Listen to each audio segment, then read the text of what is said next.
If Robert King hadn't missed that flight, he would have kept believing his life was perfect. But that evening, the jet never took off. A storm rolled over the city. Meetings were cancelled. And for the first time in months, the billionaire decided to go home early, unannounced. "Evelyn, don't tell anyone I'm coming," he said to his assistant over the phone. "Not even Mrs. King?" Evelyn asked softly. "Especially not Emma," he replied, half joking, half tired. "I want to surprise them." The car slid through the rich neighborhood. Tall iron gates. Guardhouses. Cameras. The kind of place where silence costs more than most people make in a year. Robert stared out the window, eyes tired. He told himself he was doing it all for his family. For his little boy, Michael. Big house. Best schools. Private doctors. A life he never had when he was a poor kid sharing one room with 3 brothers. So why did he feel so empty? The driver, John, cleared his throat. "Sir, you sure you don't want me to announce your arrival?" Robert shook his head. "No. I want to see the house the way it really is." That thought was small. But it mattered. The gates opened. The mansion stood in the dark, glowing only with a few warm lights at the windows.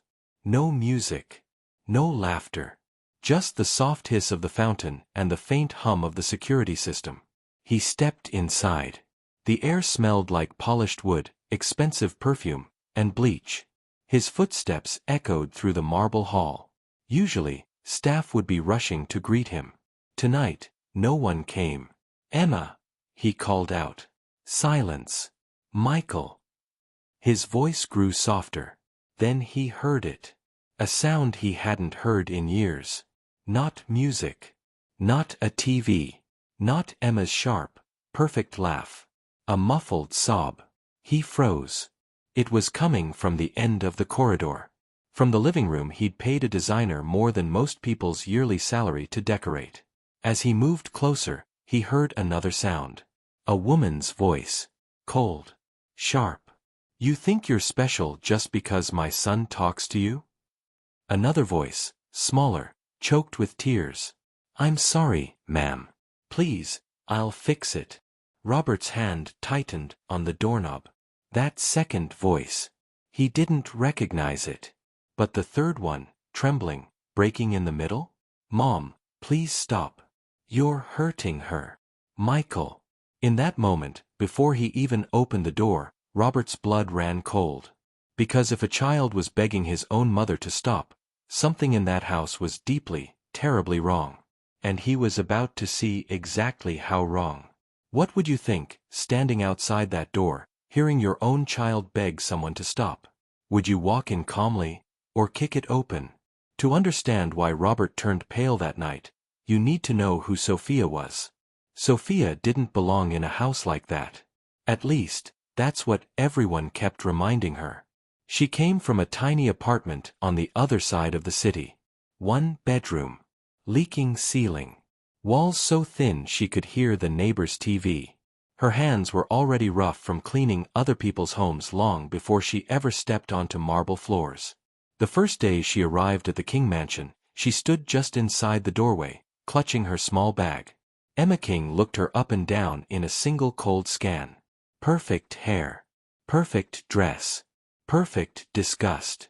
"You're the new maid?" Emma asked. "Yes, ma'am.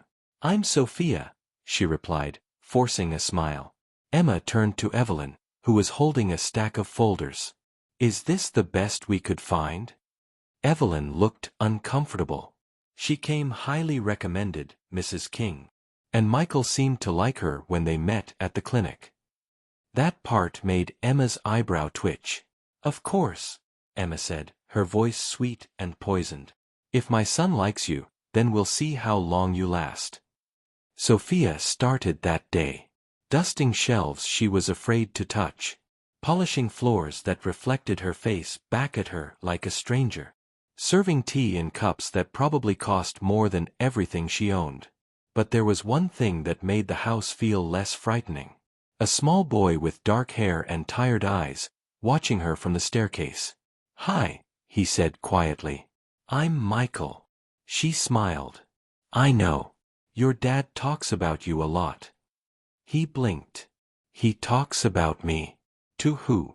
To anyone who will listen, she said gently. He's proud of you. Michael looked away, like he didn't believe it. From that day, he followed her. Not too close. Just enough. He'd sit at the kitchen door while she washed dishes, tracing little shapes on the floor with his foot. Do people ever shout at you? He asked once. Sophia paused. Sometimes. And what do you do? I remember their shouting at their own emptiness, she answered softly. Not at me. He went very quiet after that. Upstairs, Emma watched from a balcony, eyes narrowing. Evelyn, she said one afternoon, I don't like how much time my son spends with the help. Evelyn shifted. He's calmer with her around. He talks more.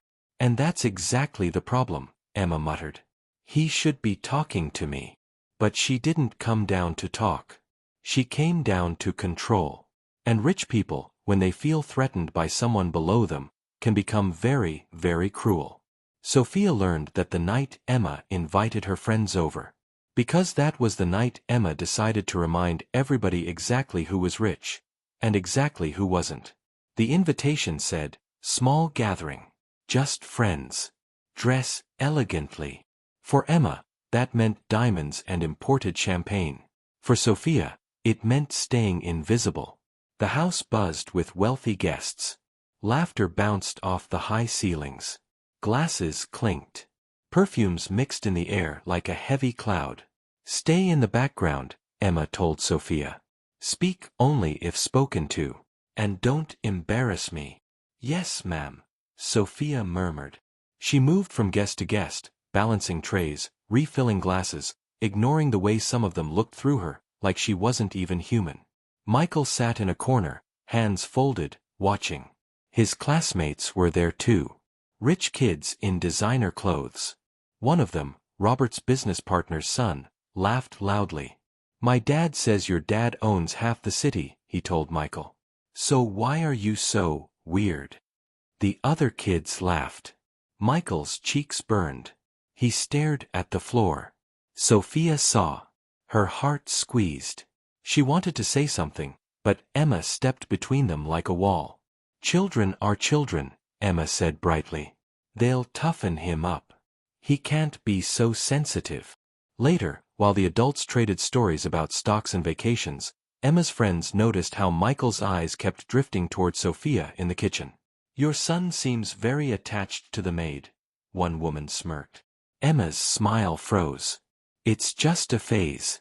He'll grow out of it. But her eyes were boiling. That was when she did it. Sophia, she called out. Come here.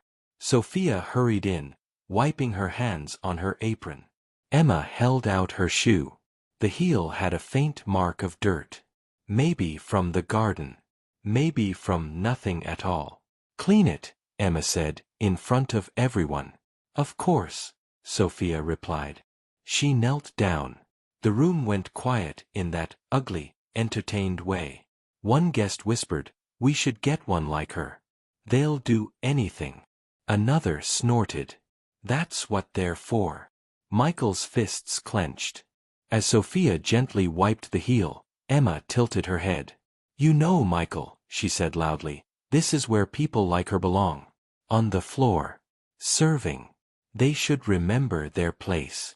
Sophia's fingers trembled. The words stabbed, not just because Emma said them, but because so many in that room agreed. Michael suddenly stood up. Mom, stop, he burst out. Sophia's not people like her. She's my friend. The room froze. Emma's eyes sharpened. Michael, sit down. Now. No, he whispered. You're being mean. Silence. Heavy. Electric. Emma's smile vanished. If you don't sit down this second, you'll regret it later. Sophia looked up at him from the floor. Tears shimmered in his eyes. Michael, she whispered. It's okay. I'm fine. He sat. but his shoulders shook. That night, when the party was over and the house finally quiet, Michael sneaked into the kitchen. "Why do they treat you like that?" he asked. Sophia stirred a pot, her voice soft. "Because they think money makes them better." "Does it?" She turned, really looking at him. "No. It just makes them louder." He swallowed. "Sophia, what my mom said. I don't want to be like them." She smiled sadly. "Then don't." He hesitated, then whispered, "If my dad knew, he'd stop it." "Right." Sophia looked toward the security camera in the corner. The one that blinked red, always recording, but never watched. She didn't answer. Because she wasn't sure if anyone up there was looking at all. And that doubt is what would soon push her to do something risky, something that could cost her job, but also save a little boy's soul. 2 weeks passed. The party was over. But the cruelty wasn't. Emma didn't shout where guests could hear. She waited until the doors were closed.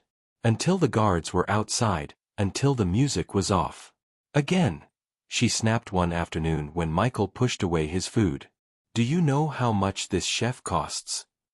"I'm not hungry," he murmured. "Stop being ungrateful. Do you want to go outside again?" Sophia's head snapped up. Outside. On the balcony. In the cold. She'd found him there once. Shivering. Locked out to think, because he didn't say, "Good morning," loud enough. That night, after everyone slept, Sophia sat at the small table in the staff room, staring at her old phone. The screen was cracked. The storage was almost full. But in her gallery were videos. Little clips. Emma's words.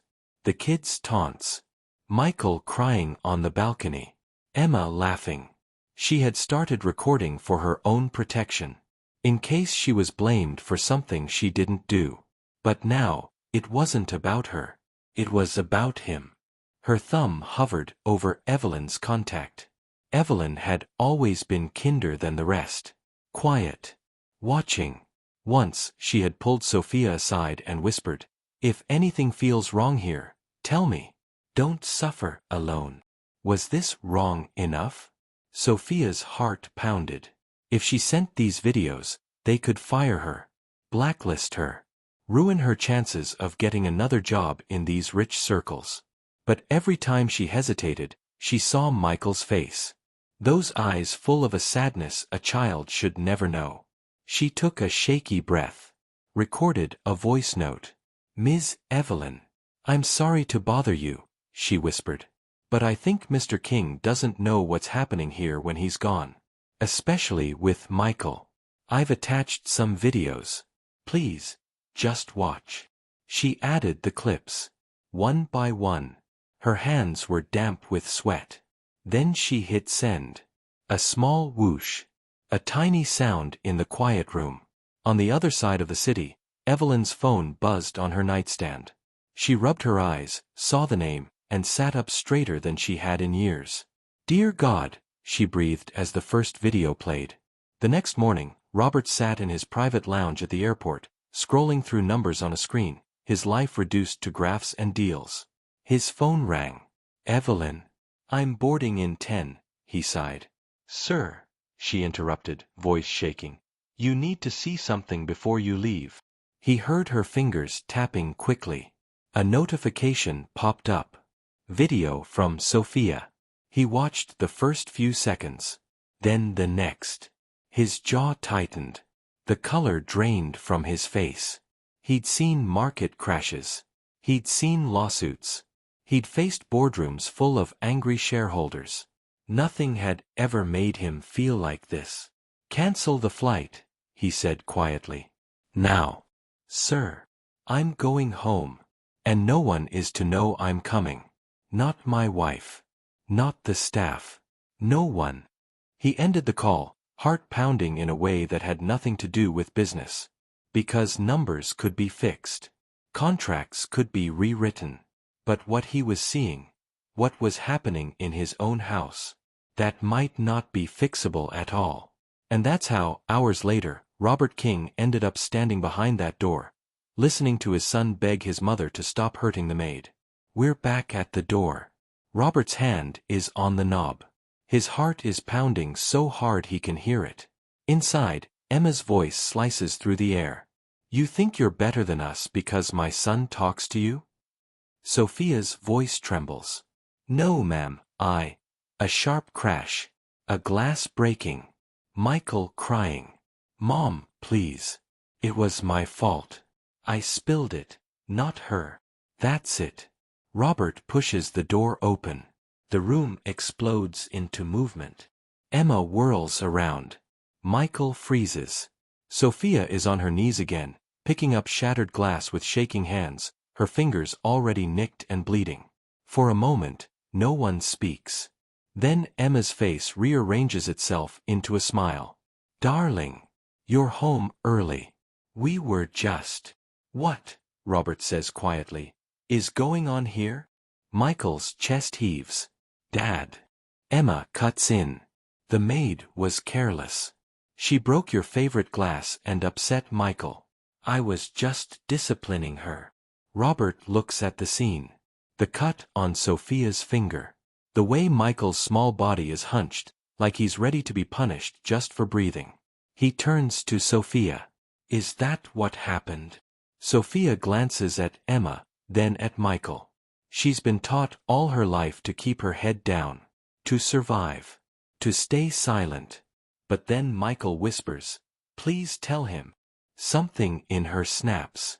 No, sir, she says, voice shaking but clear. Michael tried to help me. I slipped because Mrs. King pushed the tray. She wanted to teach me a lesson.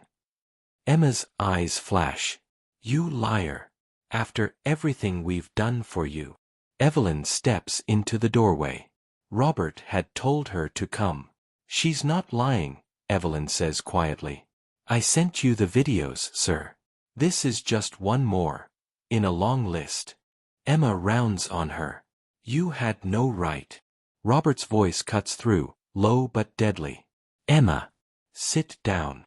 She laughs, high and disbelieving. You're taking their side? Over me. He doesn't answer her. He kneels in front of Michael instead.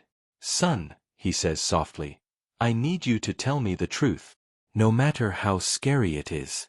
Has this been happening for a long time? Michael's lip trembles. He looks at Sophia.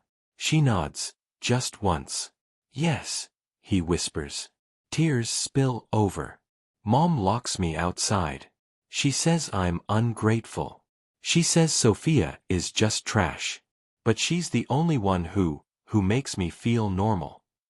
Robert's throat tightens. Why didn't you tell me?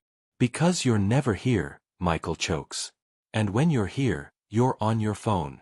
I thought you cared more about your meetings than about me. That hits harder than any boardroom attack. Robert feels something crack inside. He turns slowly to Emma. You locked our son outside? You humiliated the staff? You taught him that money makes some people less human.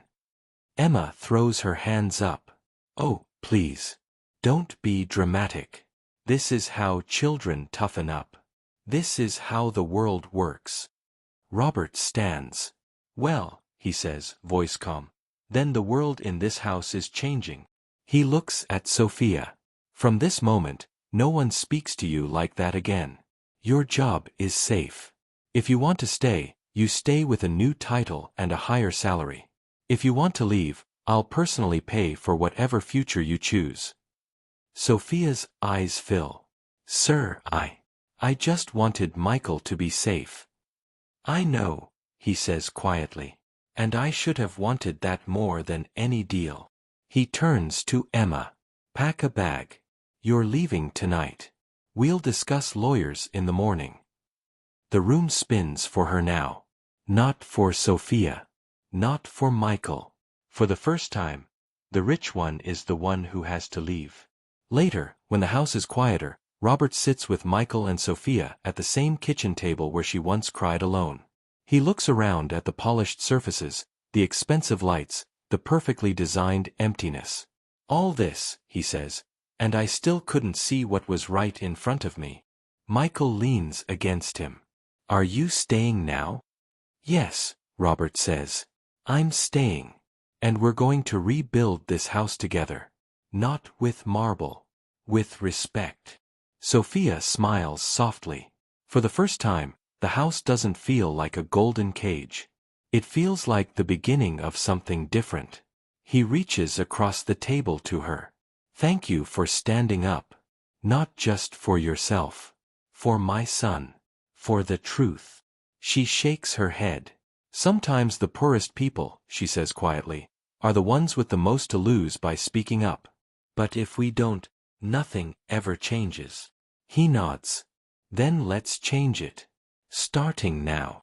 Money can build walls so high that people stop seeing what happens behind them. In this story, it took one maid's courage, and one early flight home, for a billionaire to realize he'd been rich in everything except the things that truly mattered. Have you ever seen someone use money, power, or status to make another person feel small? And did you stay silent or step in? Share your thoughts and experiences in the comments. Your perspective might be the story someone else needs to hear today.